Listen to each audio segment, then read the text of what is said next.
What's up, everybody? Welcome into today's episode of Pushing the Pile. This show is brought to you by FanDuel Sportsbook. Make every moment more. Mike Renner, JP Acosta, and JP, I saw your tweet this morning that just said football, and it kind of got me down a rabbit hole in my brain. Because first, when I saw it, the first thing that came to mind, you know that scene from The Replacements where the two brothers that are offensive linemen get the call? Yeah. And they're like, football? And they say, football? Football? And then it got me thinking, when's the last time I saw like a football movie? We used to make, I feel like my childhood, there was movies like that coming out every year, some like random, movie around the game of football. And it's more popular than ever, yet I feel like we don't get movies anymore about football. I don't think we do, honestly. I'm trying to think of even like the last like sports movie that has come out recently. I think like the last one, I don't know. Like, I think part of me thinks it's sometimes the athletes don't know that they can't act. So if it's bad and they're in it, they're like, oh, well, it's somebody else's fault and nobody wants to, and then they never make a movie again. But I love the sports movies where the athletes know they can't act, and that makes it funny.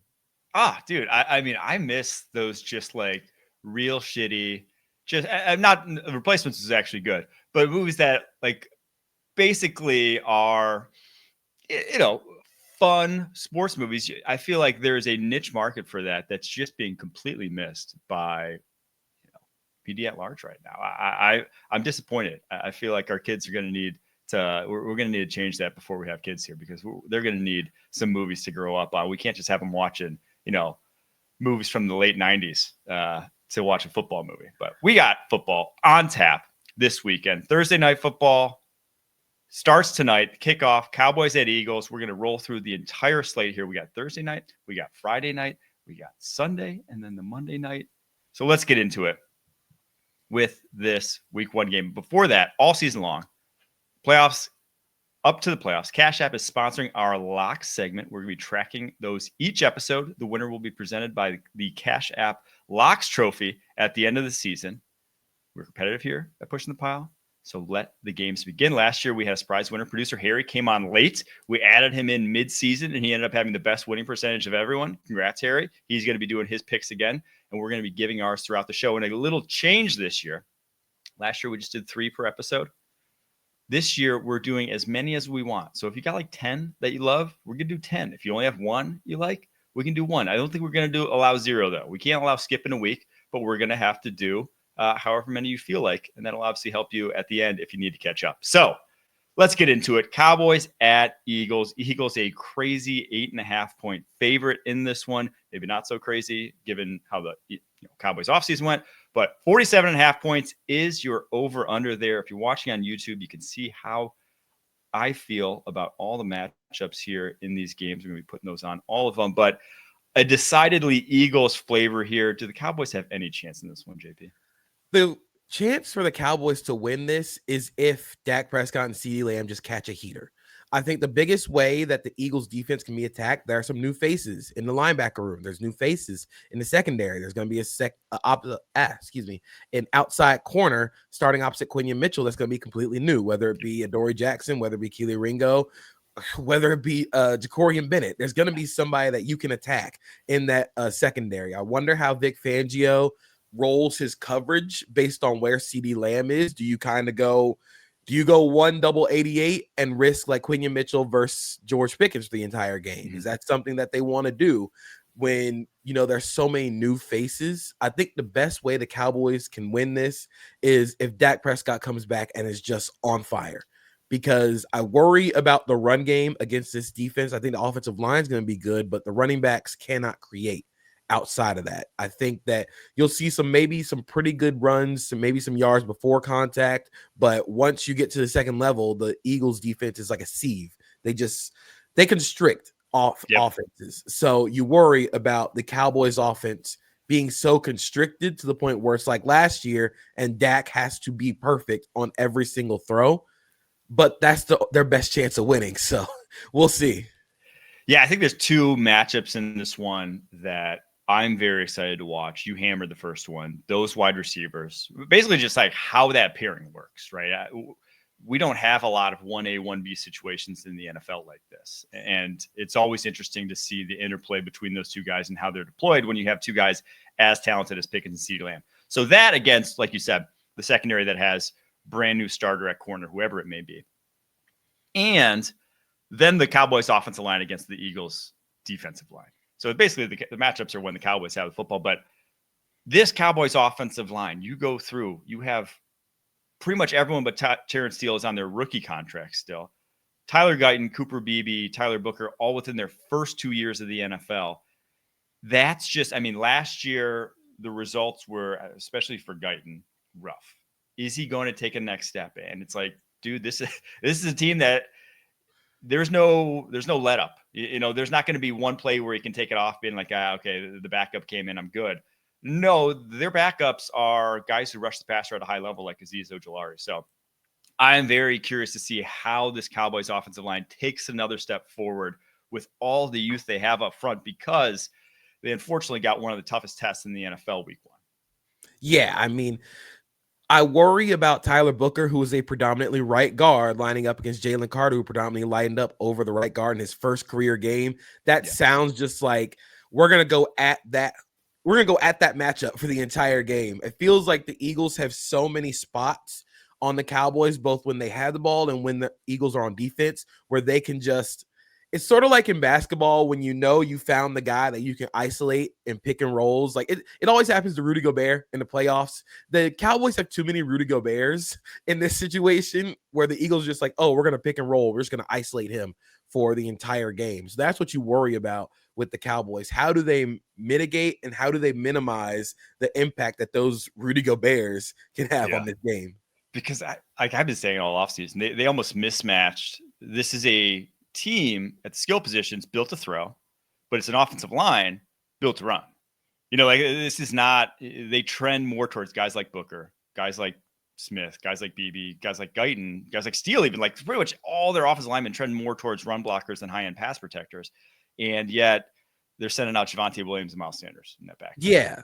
Like if they had any better running back situation, I'd feel much more confident about the Cowboys actually being in this game a little bit, because they can blend the run and the pass. You can attack the middle of the field a little better, go at those linebackers a little bit better, but you can't really do that if you have zero threat of a run game. Like, I think this running back room might be the worst in football.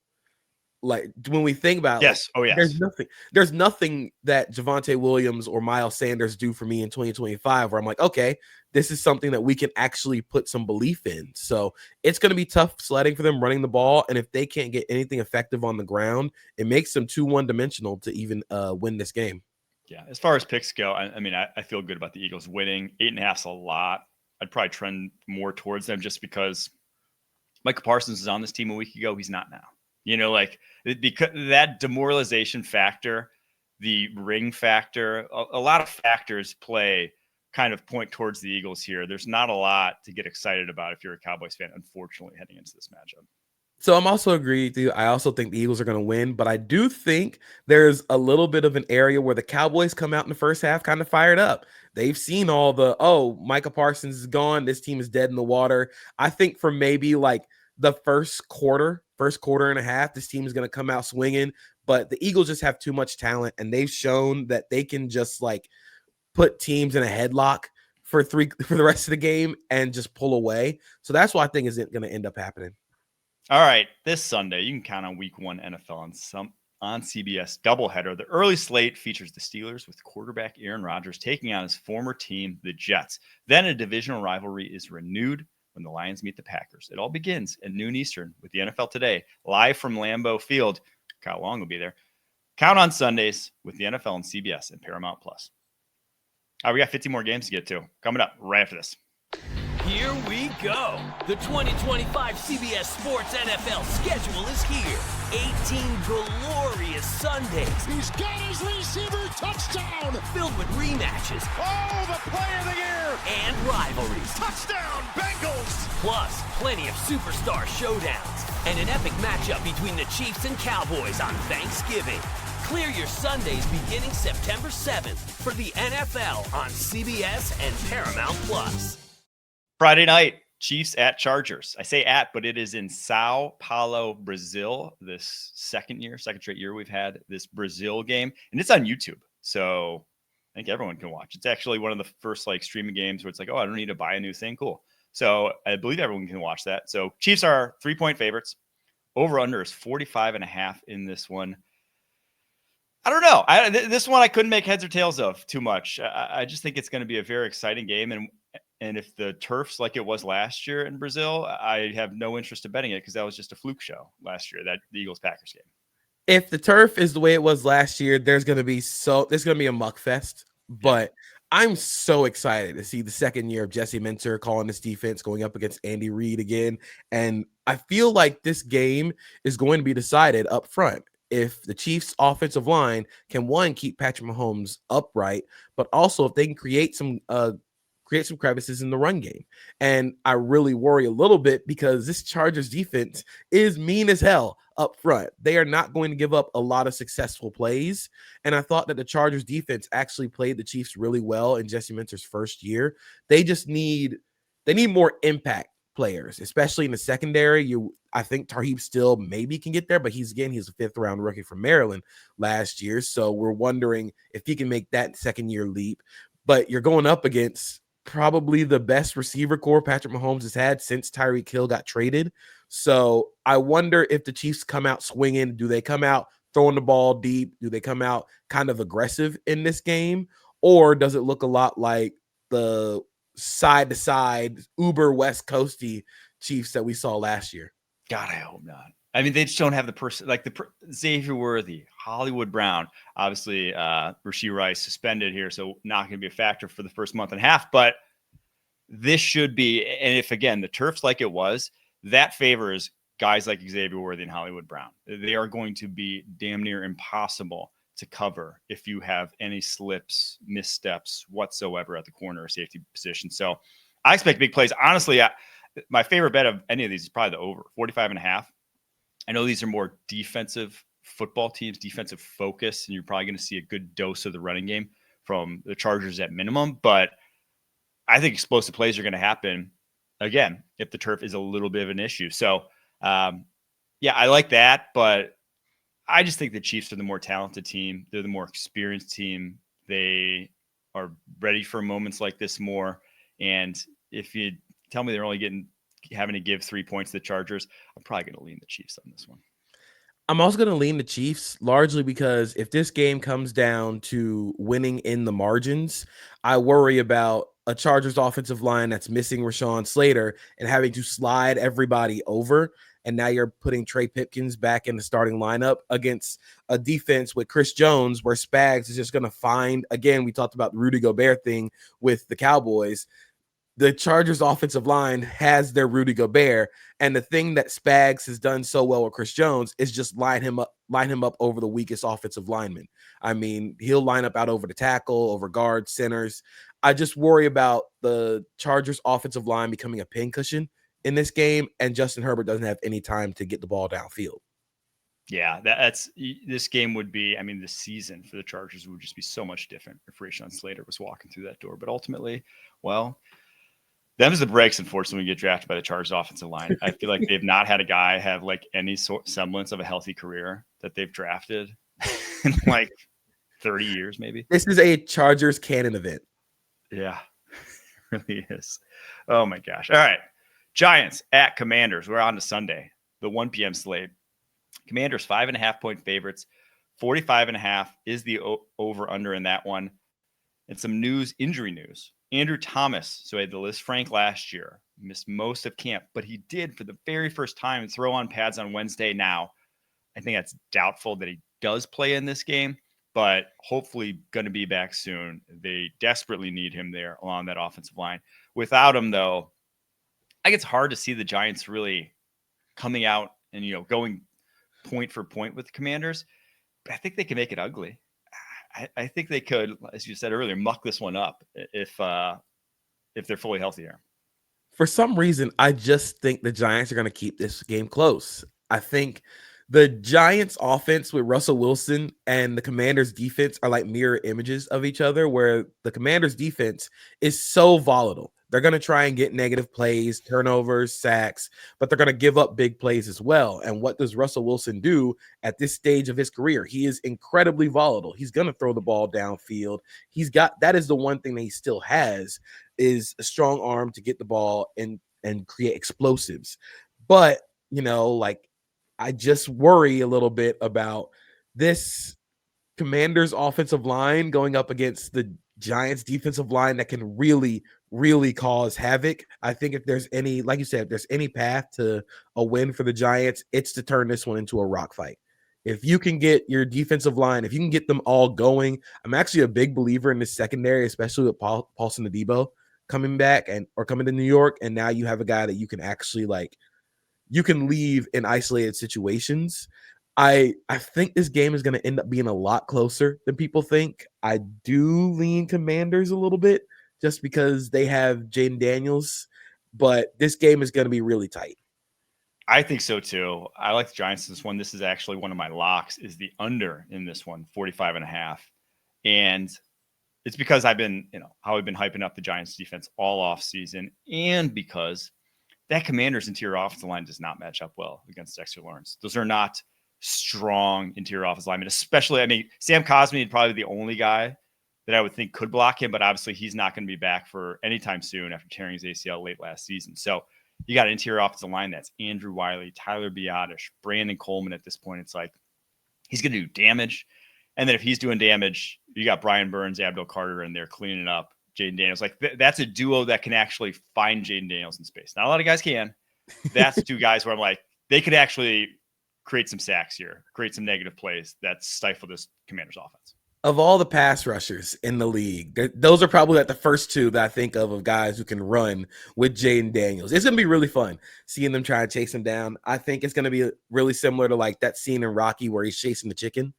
But Rocky is Brian Burns and Abdul Carter, and the chicken's Jaden Daniels. So it should be fun watching them go head to head. Yeah, this is also Harry had a lock here. Deebo Samuel, anytime touchdown in his first game in a Commanders uniform. I'm interested to see how he factors in the offense. Obviously, their passing game last year, you could see it needed a second fiddle. It needed a guy who can win those underneath routes, that can create with the ball in his hands, and just never really had it. So I'm interested to see how many touches he gets, and just what shape's Deebo Samuel in, right? What is Deebo? Unfortunately, you have to bring that up given how he looked last season. So I think it's just a great litmus test for both these teams. Or I think from the Commanders' perspective, if they can just coast to a double-digit win, you're like, okay, they're built to, compete at the top of the NFC. They could be taking the next step from championship game to Super Bowl. Whereas from Giants' perspective, if they keep this tight, make it a slugfest, even win this game outright, it's like, okay, maybe things have completely turned around in the Dable Shane era there in New York. So it'll be fun.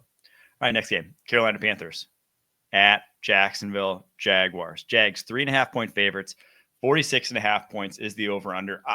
I don't want to gas you up too much here, JP, but I almost had two locks in this game. I almost put the Jags minus 3.5 as a lock and the over 46.5 as a lock. I love the Jaguars in this one. I only went with the over 46.5. Harry agreed with me. I think points are going to be scored. I don't trust either of these defenses, and I love both these OCs and what these offenses can do this season. So I'm trying not to be, again, I have spent this entire offseason emotionally hedging against the Jaguars being good. But this feels like a game that if the Jaguars are a serious football team, they should win pretty comfortably. I'm not looking too hard into it, but the Panthers have three of their starting offensive linemen on the injury report yesterday. Ike Mekwonu was out with an illness. Damian Lewis, shoulder and ankle injury. Robert Hunt, foot injury. If those guys are nowhere near 100%, look, man, this should be a game where Trayvon Walker, Josh Hines-Allen, if you can get pressure and if you can build a lead, like what I think they can do with this offense going up against the Panthers defense that is still, one, young, and two, lacks impact players outside of Derek Brown and JC Horn, it feels like they're going to be picking at, I think it's Mike Jackson who's going to be starting opposite JC Horn. It feels like they're just going to be picking at him the entire game. It feels like they're just going to be poking and prodding at the second level of the Panthers defense. And if they can build a lead and force the Panthers to play from behind, I like the Jaguars pass rushers in this scenario. You know how like teams say they're building a game plan and you circle a guy on defense you want to go after in red. This Panthers defense has like 4 of those guys. Liam Cohen's probably like coming up with the game plan. He's like, we can attack here, or we can attack here. We can attack Mike Jackson, or we can attack Nick Scott, or we can attack Christian Roseboom. It's like there is opportunities, unfortunately, if you're the Panthers to attack. And the one matchup that does favor the Panthers, though, I have to give them this. Their DTs now with Derek Brown and Turk Warden against the interior of this Jags offensive line. That is going to be a great sort of, I keep saying litmus test, but I'm going to say it a lot this show because it's the first time we're getting to see these teams. But it's a great litmus test for how ready this Jags offensive line is, because it's a very good DT group. It's not an elite DT group, but it's a very good DT group. And your interior offensive line is where everyone's like, okay, yeah, this offense could go south because of that. So how does Liam Cohen scheme around that obvious mismatch? You're not going to win this matchup. You're going to have to scheme around it. You're going to have to do things to get your players in favorable situations to win it. So they may not run the football, but I love Trevor going for like 300 plus. If he doesn't go for 300 plus this week, maybe I'll be wrong about this Jags team and their offensive success, but everything's pointing to that being the case, in my opinion.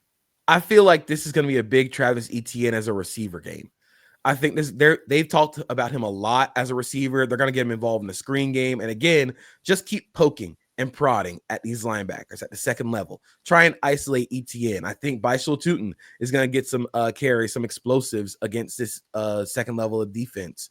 Like you said, I don't think they're going to try and run as much between the tackles, which is sort of what Liam Cohen's offense morphed into in Tampa. But I feel like this could be a true blue outside zone game where you just hammer the edges for the Panthers, who, I mean, it's a group that has potential maybe a couple years from now, but you're starting Pat Jones, you're starting DJ Wanham. You have a bunch of these guys rotating in who are rookies, young guys.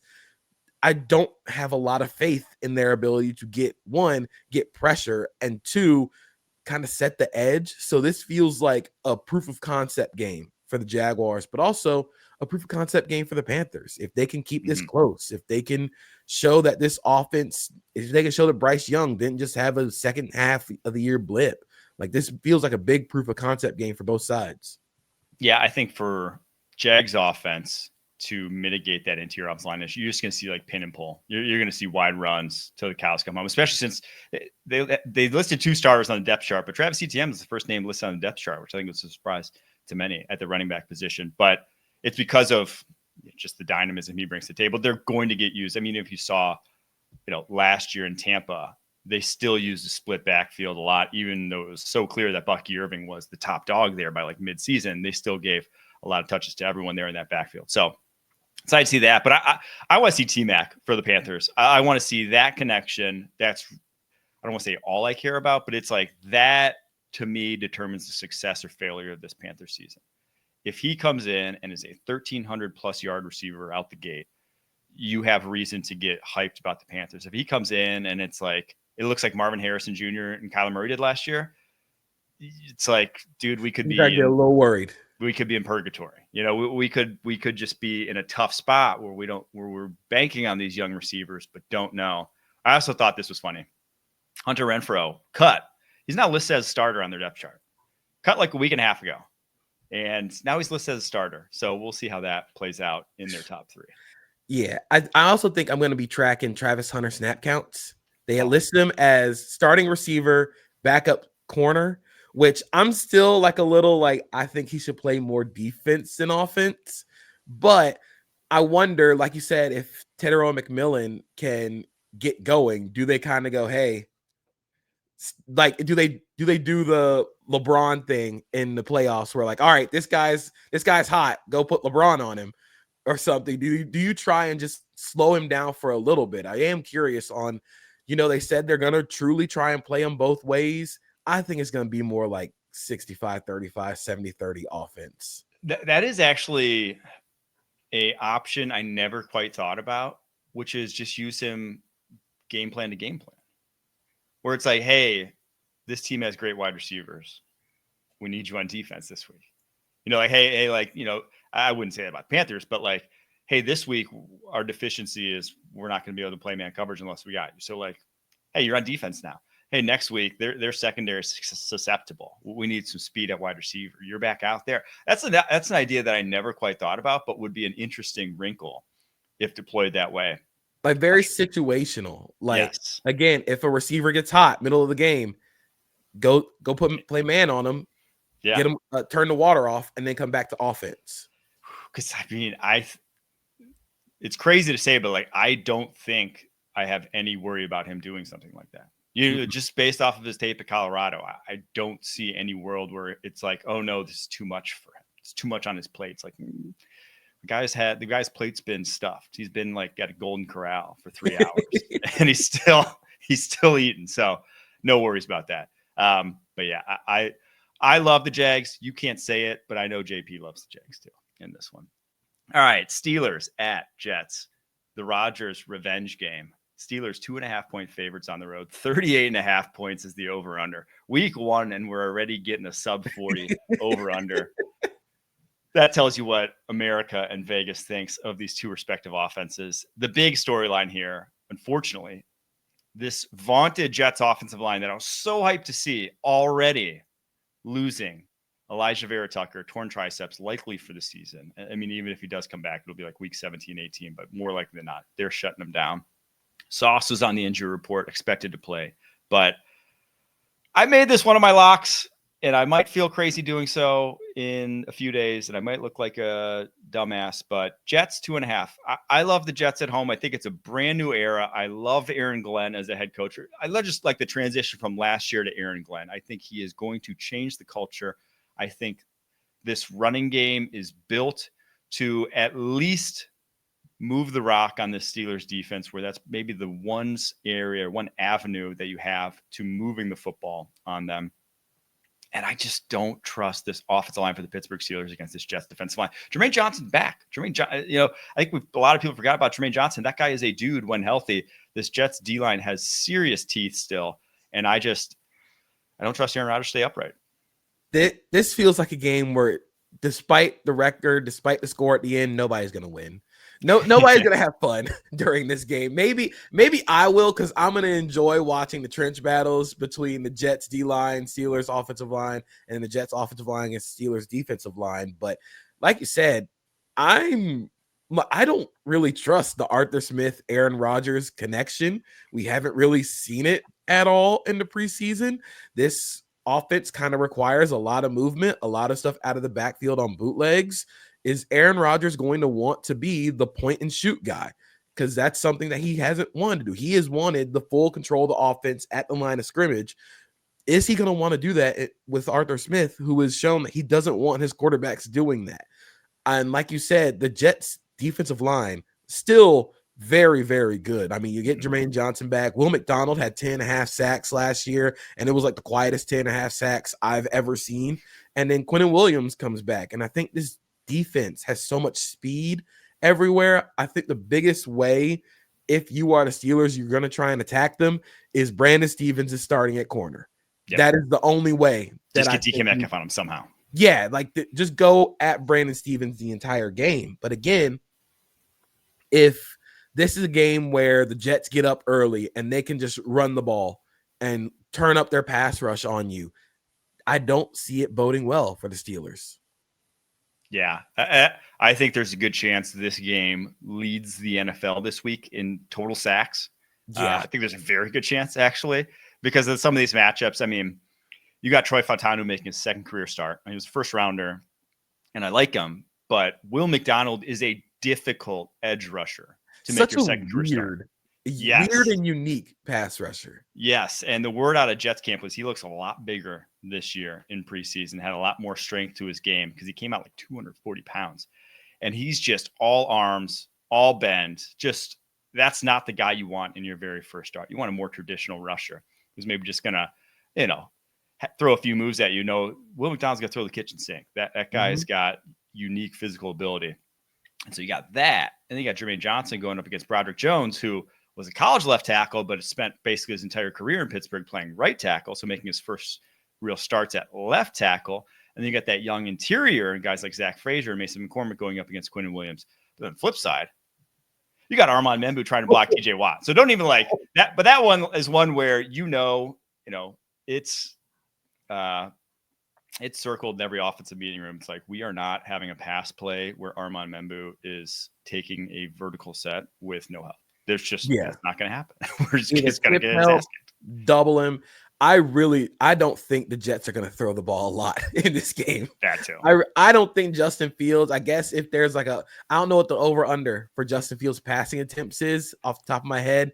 It's under. Whatever it is, I'm going under crazy because I don't think this is the game where they're going to want to unleash Fields as a passer. Even if they do, a lot of screens, a lot of dump offs, just quick game to Garrett Wilson, which is how I kind of think they're going to try and move the ball this year, which is just screens and then check downs. But run the ball, run at them. That's what I'm excited to see is just how the Jets rushing offense looks, because Tanner Engstrand, first-year OC, was the guy kind of getting groomed under Ben Johnson in Detroit before, comes over to New York, and he's a young guy. He's only 43. This is his first real big gig. Was a guy who stayed over from the previous staff in Detroit. They liked him enough to keep him on staff, and they never really had the rushing threat. Never really. They just flat out didn't have the rushing threat at quarterback in Detroit. Now that's really all they got in New York. So how do you deploy that? Remains to be seen, but I'm very excited to just see, because I think if you're the Jets, you got to throw the kitchen sink out week one. Mm-hmm. You got to empty the playbook in terms of rushing concepts. That's really the only way you're getting the job done here. All right, let's get to the Raiders at Patriots. Oh, wait, did you have a take on that one? Did we get a take from you? No, I didn't have anything for Steelers, Jets. Steelers. Okay. I didn't have any locks. All right. Raiders at Patriots. Patriots 2.5 point favorites. 43.5 points is the over under. Obviously a lot of new here. 2 brand new staffs, brand new quarterback in Las Vegas, second-year quarterback, but a brand new team in New England. I didn't make it a lock, the Patriots, but I do like the Patriots this one. I like the over in this one, and I love Drake May's over. Drake May's over is 214.5 passing yards. If he can't go over 214.5 passing yards against a Raiders secondary that is Kai Blue Kelly, Eric Stokes, Darnay Holmes as your starting cornerbacks, Jeremy Chin, Isaiah Polomao as your starting safeties. If you can't go for over 214.5 against this, and now maybe it's because they run the ball, maybe they have success otherwise, but if you can't, I am worried about this Patriots receiving core, because this should be child's play. This is Pete Carroll's going to have to pull off a masterclass to get this to not be one of the 3 worst pass defenses in the NFL. It's just, he's going to. This is not a talented secondary whatsoever.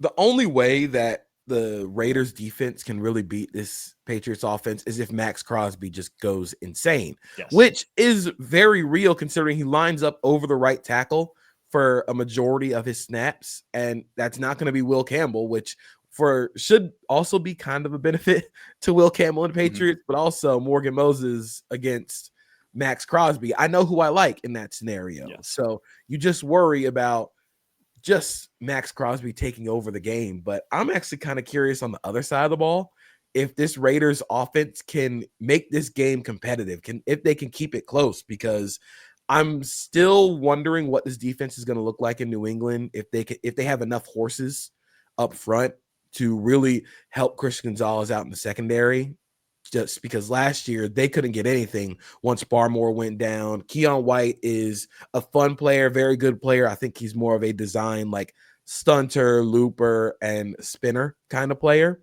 You get Harold Landry back, or get Harold Landry. Now he's fully healthy.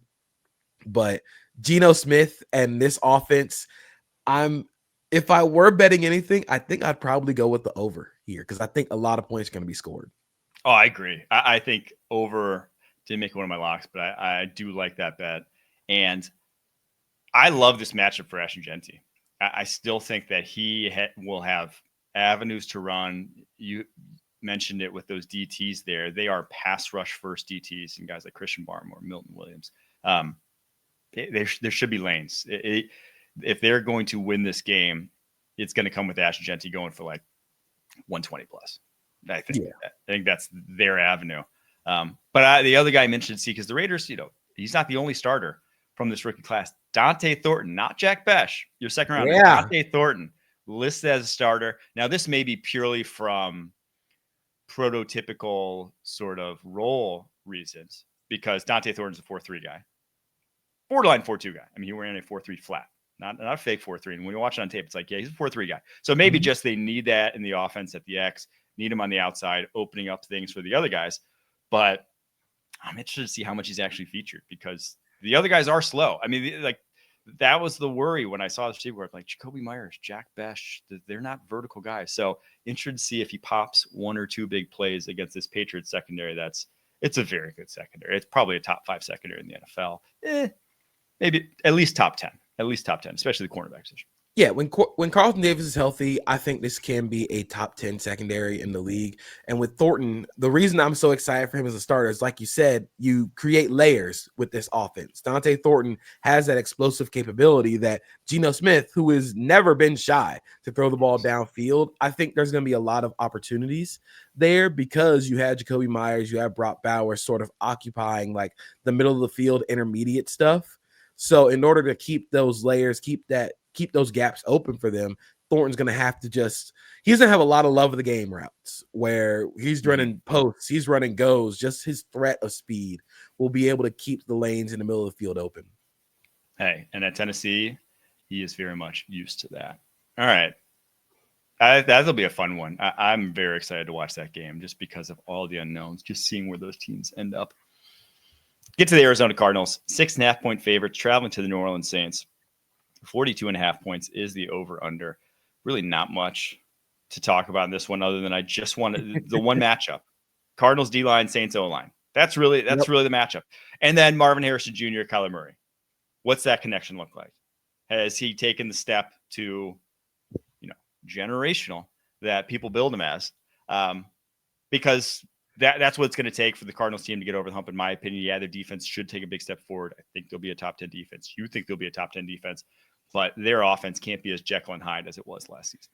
Yeah, I'm really excited to see if this passing game can just sort of develop a rapport between Marvin Harrison Jr. and Kyler Murray. I want to see if Drew Petzing can get him involved in different ways. I think for a lot of games, Marvin Harrison Jr. was the sacrificial X, where he was on the backside of every 3x1 and he just didn't get the ball. He was running a lot of goes, posts, fade routes, and it's just like you want to try and get him involved a little more.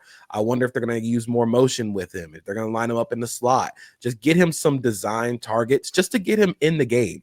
Just like it's like in boxing, when you throw out a jab, it's not exactly like going to knock somebody out, but it's showing that you still have that threat. You have the threat of the jab, and the jab for them is just Marvin Harrison Jr. But on the other side of the ball, I am so morbidly fascinated to see what Spencer Rattler does against this insane defense that's just going to throw so much, like I call it like a pocket sand defense.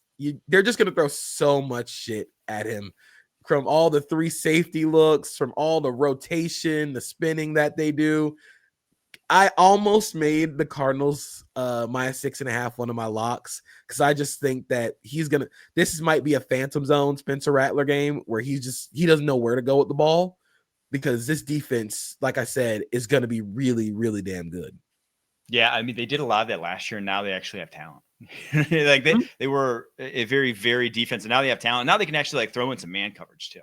Now they know they can have some blitzes where it's like, oh, we actually have guys that can go mano-a-mano against your wide receiver. So really everything at the disposal there for Jonathan Gannon. Yeah, honestly, I think this one could get very ugly. Yeah, this one could be. It's 6.5. You're on the road. It's obviously week 1, but there is a world where, and the Cardinals had some blowout wins last year, right? They put some teams in the turf. This could be one of those where we're looking back and it's like, oh, it's 38-10. It's just like not even close. But obviously that depends on how the Saints with Spencer Rattler take a step forward in year 2. Let's get to the Bengals at Browns. Bengals 5.5-point favorites on the road. 47.5 points is the over-under here. And this is your first lock that we've gotten to yet. This is my first lock. I am taking the under here. And I'm taking the under because regardless of what the Browns offense looks like, the Bengals have to block Myles Garrett. And they have to block everybody up front. And for some reason, just Denzel Ward and the Browns secondary have managed to play the Bengals receivers really well. If Denzel Ward is healthy, he was listed on the injury report, but if he is healthy, that gives him a bona fide top flight corner to go at Jamar Chase, to run all the cover one stuff they want to do.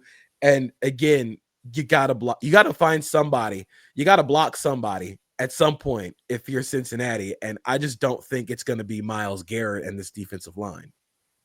Yeah, I agree. I love the under in this one, and I don't think the Browns are completely dead. And I've said this as someone who said that the Bengals will start faster. They were I think the only team on the Wednesday practice report that didn't have a single limited participant or non-participant. This team is rolling in fully healthy, fully happy as you can be in Cincinnati. As happy as you can be when you're Trey Hendrickson, and they just gave you like, hey, I'll just give you like $14 million more dollars. Show up. Sure. Okay. As happy as you can be in that situation, but happier than years past. So with all of that, I just don't think they match up extremely well against this Browns team. Unfortunately, I mean, over the course of the Burrow era, they had a long stretch there where the Browns kind of had their number. Obviously it hasn't been the case of late, but that, when Deshaun Watson was out there, it was tough sledding for the Cleveland Browns to win any games. So I think this one ends up close. I don't love betting the Bengals this one, but I do love, I'm with you on the under, but I need to see this Bengals interior offensive line before I believe it. I think the tackles can be fine, but quietly the Browns have a very good DT group this year. Mike Hall may not be playing, has been banged up, was a limited participant on Wednesday, but even if he's not, Mason Graham, Malik Collins, Shelby Harris, Aiden Huntington, everyone's favorite preseason star line at DT. They are going to give this interior offensive line all they can handle. And if you're the Bengals, you just got to keep Joe Burrow upright. You got to keep him unscathed in this one because it could get ugly quick, in my opinion. And I think where they present the biggest challenge for them up the interior is how quick they are. They're going to try and get quick pressures from the interior. And if they're getting quick stuff up through the middle in front of Joe Burrow's face, he's going to have to flush out from the pocket.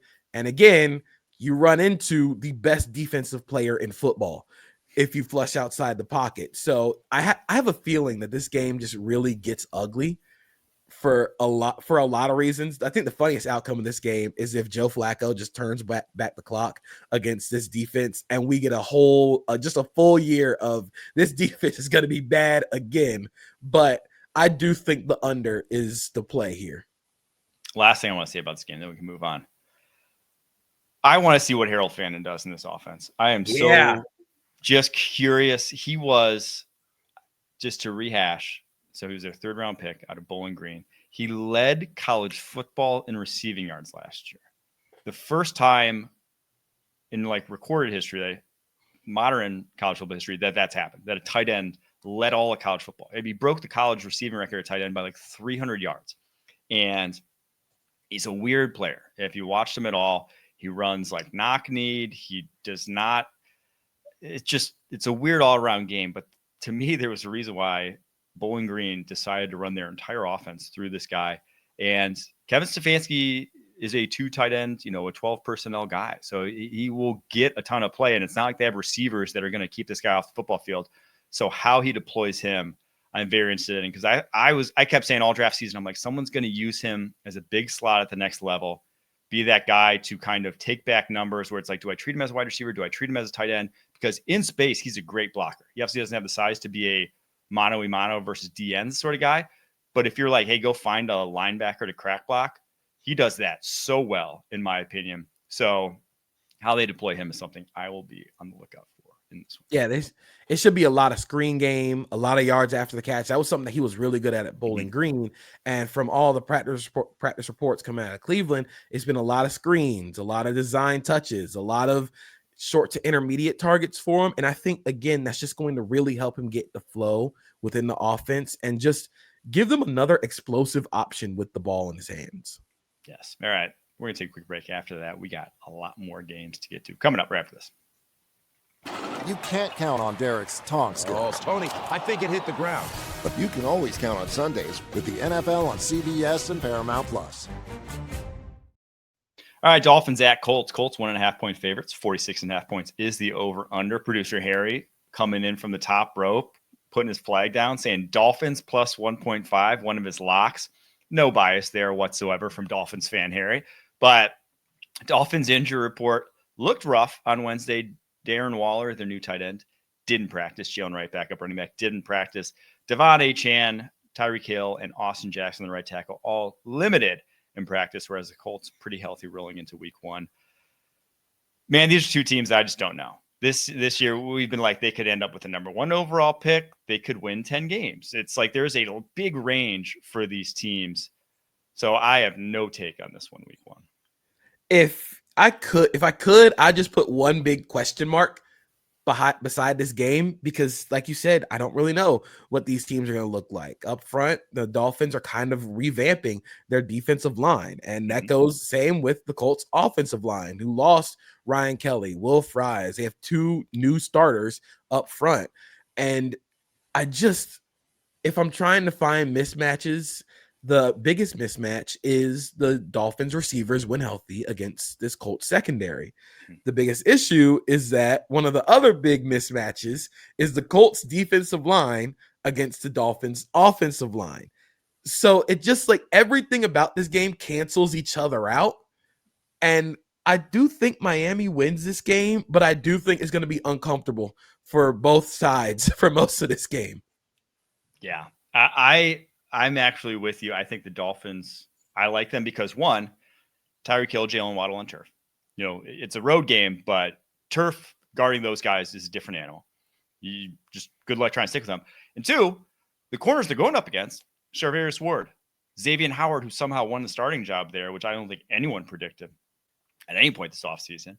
And Kenny Moore, it's like, these aren't fast corners. They're not, obviously you're going to mitigate that via scheme, and you're not going to ask them to go one-on-one.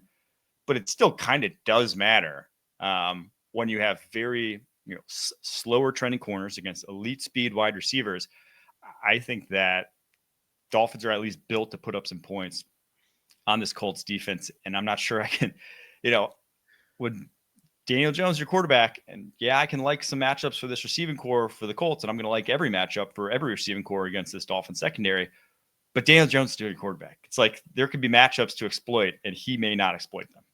If they have to play from behind, I'm going to pick the opposite team, because I don't think Daniel Jones can throw your team back into a game unless you're playing for the defense. Then maybe he'll probably throw you back into a game.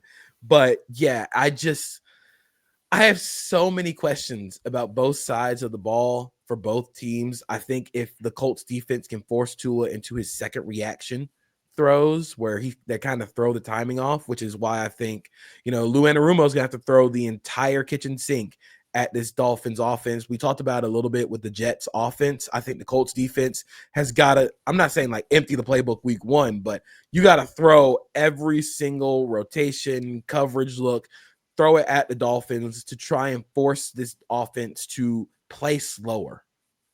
Yep.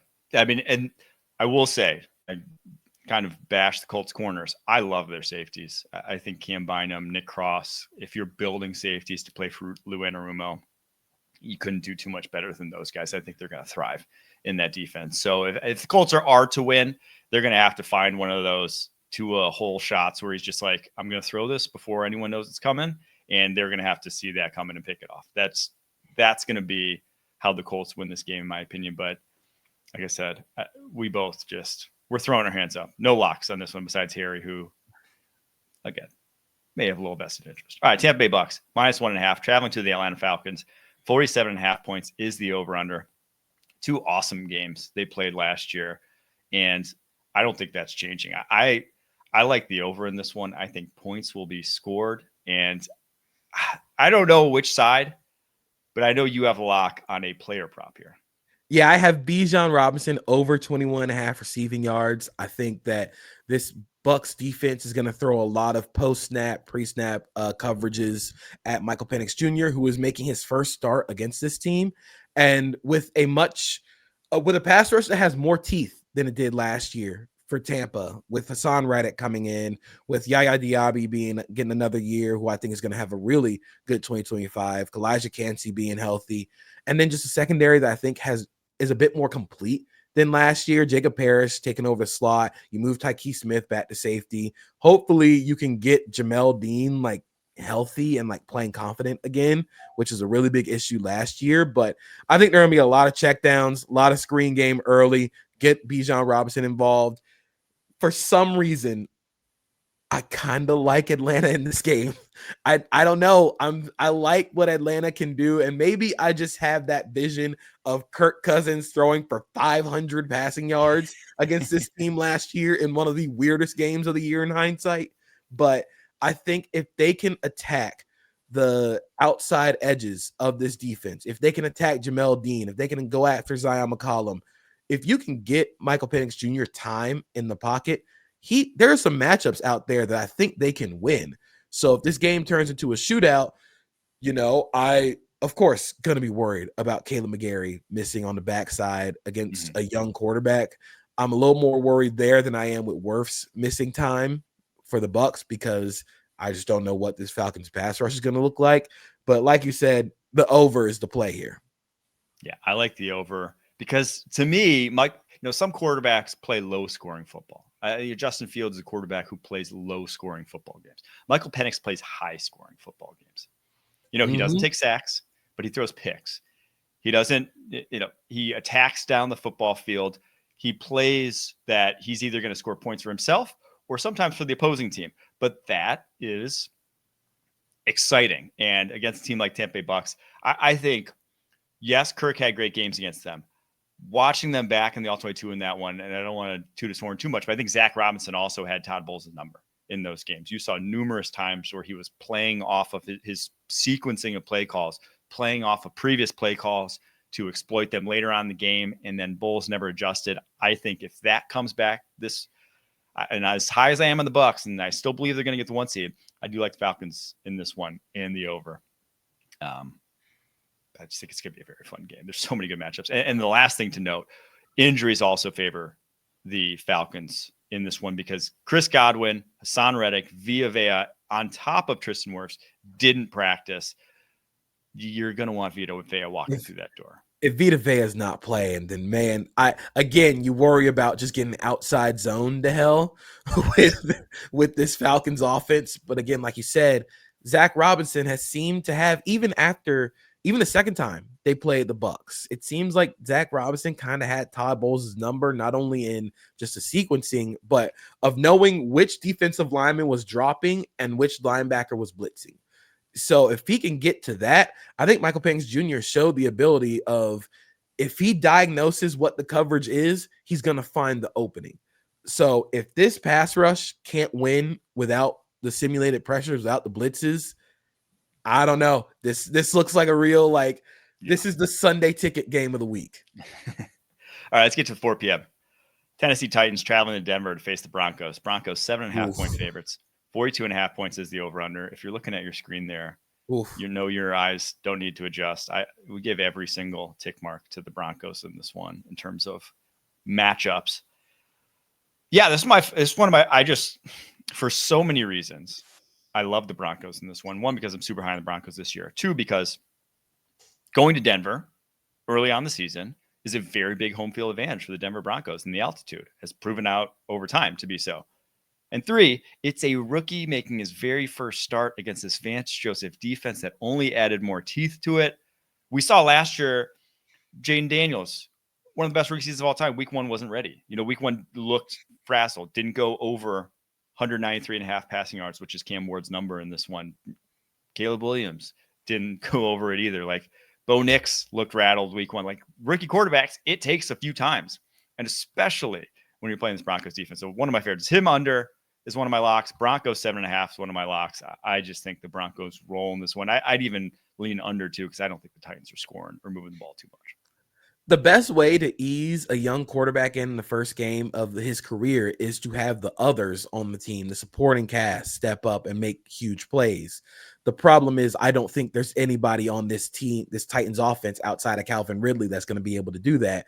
And if Calvin Ridley is your only legitimate receiving threat, good luck, defensive player of the year is shadowing you the entire Yes. game. So the Broncos just have so many answers everywhere on this defense.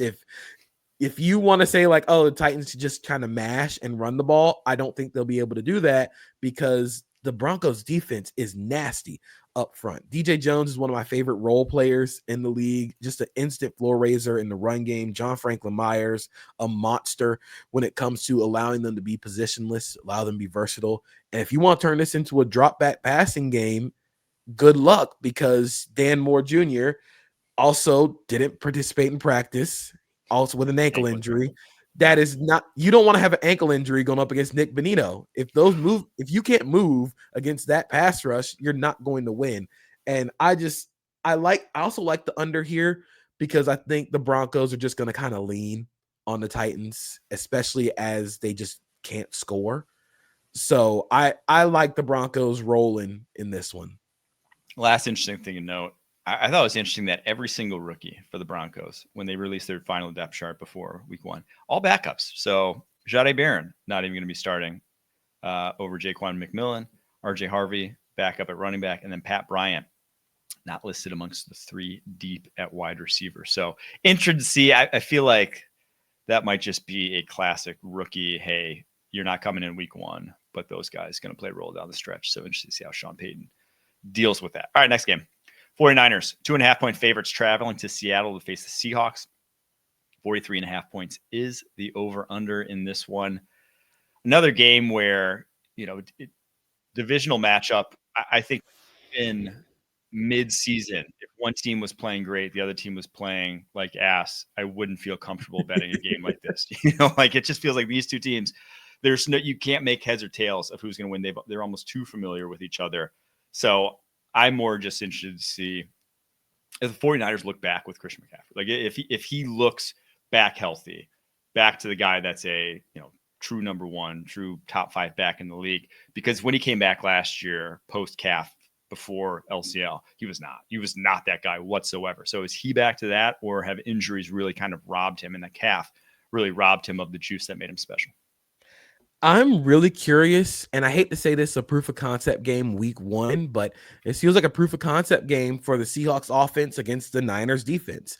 For a Seattle offense that wanted to be more physical, you go out and hire Clint Kubiak, who wants to run more 21 personnel, very heavy run forward, and it showed in the preseason. They led all teams in rushing yards in the preseason. This feels like a game for the 49ers where all your acquisitions in the offseason defensively were to stop the run. And you're going to play a team that is going to try and run the ball a lot. So I am super curious in the young guys on both sides of the ball. I'm curious about Gray Zabel in this game, if he's going to be able to match up well against a guy like Alfred Collins, CJ West in the interior, if Michael Williams is going to be able to play to the level that I think he can play. And then on the other side with this Niners offense against Seattle's defense, Ricky Pearsall is effectively their wide receiver 1. Can he kind of make that? I guess he played pretty well in the back half of last year. Can he step into that role and Jawan Jennings sort of complimenting him? Or is this a Christian McCaffrey and George Kittle like save us game? Is this, they're going to feed all the targets to them? And if that's the case, can the Seattle defense just sort of poke holes in this offensive line? Yeah, there's a lot of interesting matchups.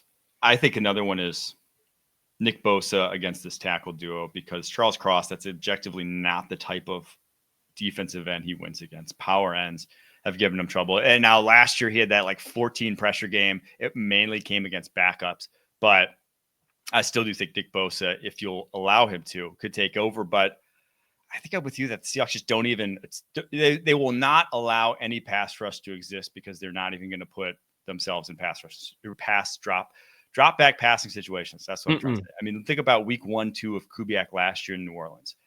I don't think they even attempted to, on any down that wasn't a third down. They didn't have too many third downs. They didn't even attempt to drop back pass. It is going to be purely multiple tight ends, a fullback. If they pass, it's a deep shot play action. It's going to look night and day from the Seahawks offense you saw last year. They completely flipped the script on who they went with or on what they're trying to do offensively this year. Last year in week 1 against the Panthers, Derek Carr had 23 passing attempts. I think that is the number for Sam Darnold. If this is a winning football game, if Seattle wins this game, Sam Darnold's not throwing the ball more than 25 times. That's a great take. I 100% agree with that. All right, let's get to the Lions at Packers. The CBS game of the week. Kyle Long will be there in the parking lot. Obviously, the Lions, as you see around their screen, probably the slightly more talented of the two, but the Packers have some difference makers that they just added in Micah Parsons, maybe added one in Matthew Golden, and they're 2.5-point favorites at home. 47.5 points is the over/under. This is you talked about emotionally hedging the Jags. I don't even want to discuss this game. I just want to let's just get to it. Can I just watch it? I don't need to predict anything because I don't want to look like an idiot for predicting stuff because I'm so unreasonably high on what this defense could be with Micah Parsons. But I kind of need to see it first. This is a game where I'm really excited how Jeff Hafley uses Micah Parsons, especially considering the strengths and the weaknesses of Detroit's offense, especially up front. Their strengths are on the edges. They have both tackles returning, and Penei Sewell is one of the best right tackles in football. Taylor Decker, experienced veteran, going to still be very good, but the middle of the offensive line going through a little bit of change. They are very high on Christian Mahogany and Tate Ratledge, Graham Glasgow starting at center. But this is probably the one game where I think that Micah Parsons and Edgerrin Cooper are just going to line up as spinners for every obvious passing down. You want to play ISO ball. You want to try and get him favorable matchups. But in order to get to those favorable matchups, you got to get into those obvious passing situations. And the worry is that Detroit just hammers Green Bay in the run game. If they turn this into a slugfest where they just grind the game down, I like Detroit in this scenario, but I also look at the other side of the ball and the defense is going to be returning most of their healthy starters, including Aiden Hutchinson. So do the Packers try and get this offense going a little bit more explosive? Do they try and attack the volatility of these corners, especially with Kelvin Shepherd calling his first game? This could end up being a little bit of a shootout. I sort of lean Detroit here because look, that run game is probably going to grind the game down and just mitigate some of the pass rush opportunities that Micah Parsons is going to get. But I'm really excited to watch sort of the schematic battle on both sides. Yes. And the thing that I think is a little under discussed with the Packers, everyone's their pass rush is going to take a next step. They lost both their nose tackles this offseason. They lost TJ Slayton. They lost Kenny Clark. In the preseason, they had a guy playing nose tackle in Kobe Wooden, who was a 273-pound tweener defensive end coming out of Auburn. He's now maybe starting at nose tackle for you. Your only true nose tackle options who have nose tackle bodies are a UDFA and Azir Stackhouse and 6th-rounder Warren Brinson, who kind of have the heft. The other guys, Carl Brooks, Devontae Wyatt, Kobe Wooden, are pure 3-tech type of DTs. That's what I'm interested to see, is because it's not you can't get by. The Rams don't have a nose tackle, right? They're not throwing out a 320-pounder in their front four. But it's just going to have to schematically be a different sort of run defense than what you have or what you can do when you have a Kenny Clark in there, a TJ Slayton in there. So you're going to see, I think it's just a lot of movement up front is what I predict. You're going to see stunts, slants. Green Bay get their defensive line to try to confuse offensive linemen at every turn, because that's your only recourse when you are outweighted, so to speak, when you don't have the heft to go toe-to-toe with the Lions offensive line. But it's a good matchup because the Lions, the interior of this offensive line, at least, Ratledge, Glasgow, lighter dudes. They don't have Ragnow coming through that door, who's a power center that can really clear the interior of that offensive line. I think the worry here is that, like you said, Detroit sort of just leans on them. But I think a way that they can sort of mitigate that with quicker, smaller defensive tackles is you play them a lot like Houston does, where you're just flying upfield. Get as vertical as possible, and then that's putting a lot on Edgerrin Cooper in the second level to kind of just fix wherever they go wrong. I think that is something where if you are confident in what Edgerrin Cooper can be as a true 3-down linebacker, that's something that I think Jeff Hafley can do. But I also think about when Detroit played Houston and all of the trap runs and the pin and pull and all the wham and crunch that they ran at Houston to take advantage of defensive tackles who get too far upfield. It just doesn't scream success. But if you can just get them in the third and long, get them in the obvious pass situations and just pin your ears back. Like I said, I do not have a strong take. I just can't wait for the game to happen. All right, some news that came in. If you saw there on the bottom of the screen, Nic Bonitto just signed a 4-year, $120 million extension. That puts him now as the 7th highest paid edge in the NFL, just slightly ahead of Trey Hendrickson and that $29 million. Well-deserved, man. I mean, if you watched the Chiefs game last year where he was just running around, was it Wanya Morris in that game? It might have been both. I think they might have benched Wanya for Kingsley in that game, and it just didn't matter. His first step, his quicks, it's so crucial to everything they do defensively, because when you're stunting and, creating all the havoc they create, you just want an athlete out there, and he is one hell of an athlete. So well-deserved for him. It's definitely well-deserved with as aggressive as this Broncos defense is and how many just game changers they have. I think Nic Bonitto is a game changer. He is someone who you have to account for when you scout and when you prepare for the Broncos. And with how much power that Zach Allen, DJ Jones, John Franklin Myers play with up the middle, it flushes them out to Bonitto, and you need guys with speed out there. So it's well-deserved. I actually think the number comes in pretty nicely. Like the worry there was that you were going to reach into like the top 5 kind of money for Bonitto, but this is a great number for for Denver, and it keeps one of your young guys in for a long time. Yeah, it's right around the number that Brian Burns got just a year ago, and honestly, between the two of them, I think I'd rather have Bonitto at this point in time. I think he's just got a little bit more tuned up. It was a little bit more productive last season, so good number for the Broncos. All right, let's get to the Houston Texans at Los Angeles Rams, the last of the 4:00 slate. Rams 3-point favorites in this one. 44.5 points is the over/under. It's one of your locks, JP. Which side are you locking it?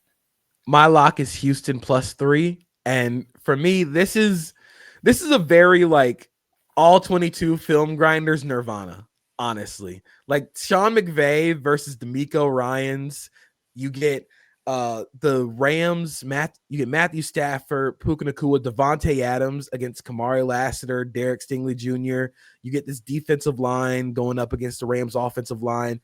This is going to be one that I immediately, when the tape comes out, I'm going back to watch this one first, because I'm so excited to see what both these teams pull out in a pretty pivotal first game of the year for both sides.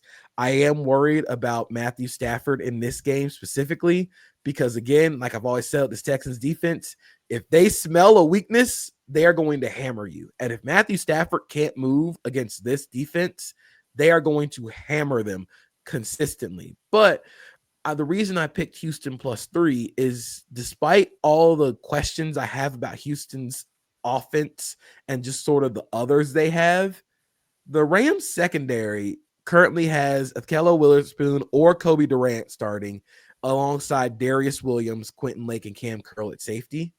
And regardless of what happens with this offense for Houston, you have CJ Stroud and Nico Collins. And if they can go supernova in the first game of the year, I think the Texans offense and Stroud feel like they have a lot to prove coming off of a really rough 2024. I like the matchup of Nico Collins against that secondary. You didn't even mention one other very intriguing matchup to me. The fact that Nick Caley gets to coach his very first game as OC against his former team. Like the defense basically that he was in the room, in the building for the last 2 years, seeing intimately. I think who better to try to exploit what they have defensively than the guy who just knew him. So the one matchup where I'm like, if the Houston doesn't cover that number, and I'm kind of with you, but Jared versus Ariana Taylor-Street. What do you do to mitigate? Like there's only so much you can scheme when I think every single matchup up front for the Houston Texans offensive line is a mismatch. There is no guy I trust, whether it's Ursary, to block Verse, whether it's Laken Tomlinson or Ed Ingram to block Kobe Turner, whether it's Jake Andrews to block Poona Ford, whether it's Titus Howard to block Byron Young. It's like none of those I'm saying, okay, they got that one. When that's the case, yeah, I worry about the Texans. And like the one way we saw to really fight that was to go run heavy and, exploit the fact that they're all smaller guys. They don't have, is it Nick Chubb back there for the Texans running the ball? I mean, I think so. I wonder how they run the ball. I think that's going to be the biggest thing as well. If they can't run the ball and they're always in 3rd and 8, 3rd and 9, 3rd and 10, it is Nick Chubb starting on the first depth chart with Damian Pierce and then Dario Ogunbowale. I really wonder, especially because it's Rams defense with adding Poona Ford, you now can kind of hockey line up this defensive line. So now you're taking hits off Braden Fisk, you're taking hits off Kobe Turner. And once you have those guys fresh on 3rd and longs alongside Jared Verse, it doesn't scream success. But if you just give CJ Stroud enough time to get the ball to Nico Collins, I feel like this is a game where like both sides are throwing everything at their biggest mismatch and seeing which one breaks first. I like the under in this one. 44.5. These were not high-powered offenses a year ago. You might have thought it's like they have the quarterback. It's like, nah, they really weren't. They played a lot of slugfest last season, and I think that's how I see this one ending up. Yeah. All right, Sunday Night Football. Baltimore Ravens at Buffalo Bills. Bills 1.5-point favorites. Over-under is 50.5. I believe that's the highest over-under of any game this weekend. So obviously when you have the 2 leading MVP candidates from a year ago, 3 MVP awards total in this game, people are expecting offense to be the case. I love the Ravens in this one. I think they're pissed after after Mark Andrews dropping this one. I think they come out ferocious. I like them a lot in this one, especially when Tre'Davious White is one of your starting corners because Maxwell Hairston out at least the first 4 weeks with an LCL. 30-year-old Tre'Davious White, who was with Baltimore last year. I think the Ravens roll him, to be honest.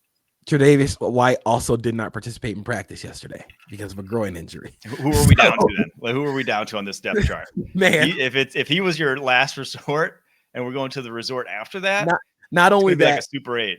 Not only that, Christian Benford also did not participate in practice yesterday because of a groin injury. It's not like the Ravens have good receivers or anything. Yeah, I mean, this just feels like a game where the Bills, it feels a lot like last year where the Bills came into Baltimore and everybody was hurt. Or like I think Terrell Bernard, Matt Milano, both did not play in that game. And it feels like this is a game, like you said, the Ravens are probably going to come out pissed. They're going to come out wanting to make a statement early in this game. If your corners are not healthy and they do not play, especially Christian Benford, if Benford doesn't play, we've seen what the Bills passing game looks like without Benford in the game. This defense is so slow in the secondary without that speed, without Maxwell Harrison's speed. Tre'Davious White is not fast anymore. Taylor Rapp is not fast. Cole Bishop, I don't think is ready yet. I don't even think they've said like if Bishop is going to start, but this just feels like a game where the Ravens offense goes supernova and forces the Bills to play from behind. Yeah. I just really like the Ravens in this one. I think I've been gassing them up a lot this offseason. And I just think matchup wise, I think they're match up really well. And I don't think Josh Allen has enough at his disposal. Like he's going to have guys win at some point in time against the secondary. And I don't trust any of these guys to win. Flat out, this Ravens secondaries. If you have Jair Alexander healthy, and now it's a big if for how long it's going to stay, but he's healthy going into this game. And if he is, that secondary has teeth, man. It just does. So, yeah. And something also to consider, last year when they played in Baltimore, this was probably outside of the Houston game the most Josh Allen was pressured. This is a very good Bills offensive line. This Ravens defense, again, if they can pin their ears back, and this is another year of Zach Orr as defensive coordinator, this feels like a game where it could get ugly really fast. We shall see. I pump for it, but and I may be wrong, but like I would be willing to do. I feel like not bad value is teasing or getting a Ravens number up to like 6.5, minus 6.5 Ravens side. I think they could just really roll away with this one. 9.5, like really, you get some good odds if you want to bet something like that. All right. Monday Night Football, last game of the week. Vikings at Chicago Bears. Vikings on the road, a 1.5 point favorite. Not a lot of people buying the Caleb Williams breakout season. 44.5 is the over-under in this one. Are you buying the Caleb Williams breakout season? I think I am in this game. And the biggest reason I am is because of Ben Johnson and these weapons going up against a Minnesota secondary that is being held together by Byron Murphy, Josh Metellus, and some string at this point. And it's so fascinating what the Vikings are doing with their secondary, because they are truly playing and answering the question of which matters more, pass rush or secondary, especially in a Brian Flores defense. Are they going to try and mitigate the amount of verticality that the Bears can get in this passing game? Is this going to be a game where, they're just going to try and force everything short? We're going to try and show everybody up at the line of scrimmage, and we're going to just go and make them throw screens the entire game. If that's something that they want to do, they can win there.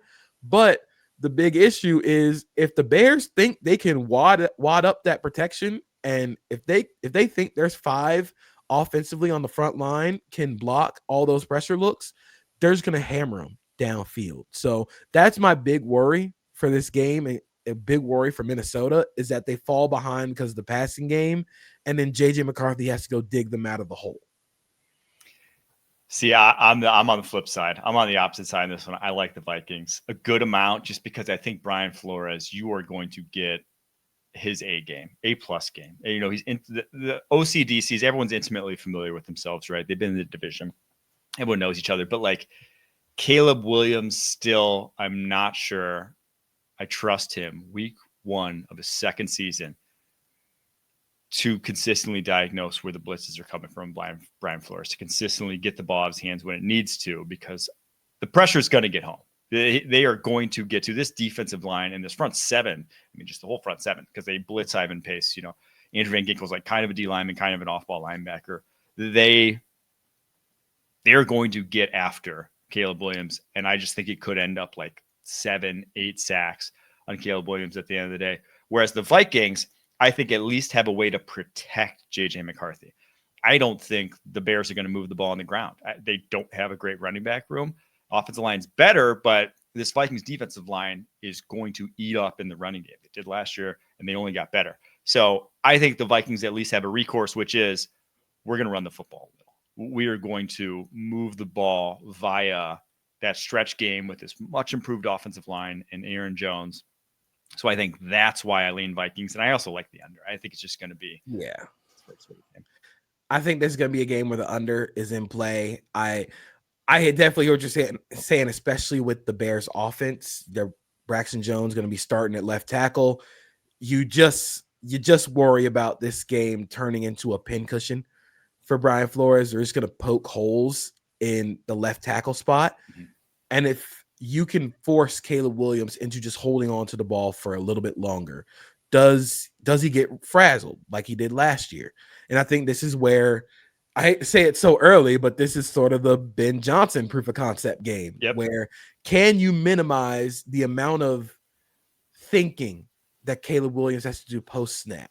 Can you minimize, like, okay, we're just going to wad everything up and you just go after him downfield? I think that's something they did really well with Jared Goff in these games against Minnesota, where we're just going to throw all the different kinds of protections at this team, and we're just going to let you throw it downfield because we have the advantage there. So if he trusts Caleb Williams, if he trusts this offensive line to just throw so many different protections against Minnesota, I worry about the secondary going up against his receivers. But if this game turns into a we can't run the ball, so we're going to quit game, screen game, I think Minnesota wins there.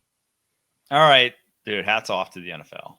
They put together a week 1 slate that I am pumped for. And hats off to Cash App, because locks are sponsored all season long by Cash App. Making money move should be easy. That's why there's Cash App. It's fast, safe, and honestly just way more personalized than other apps out there. Our locks, to recap, I have Cam Ward's under 193.5 passing yards against Tennessee Titans. Against Tennessee Titans, against Denver. And I have Denver covering 7.5 against those Titans.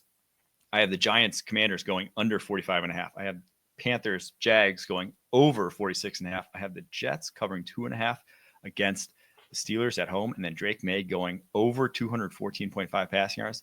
JPS Houston +3 against the Los Angeles Rams. Bijan Robinson going over 21.5 receiving yards.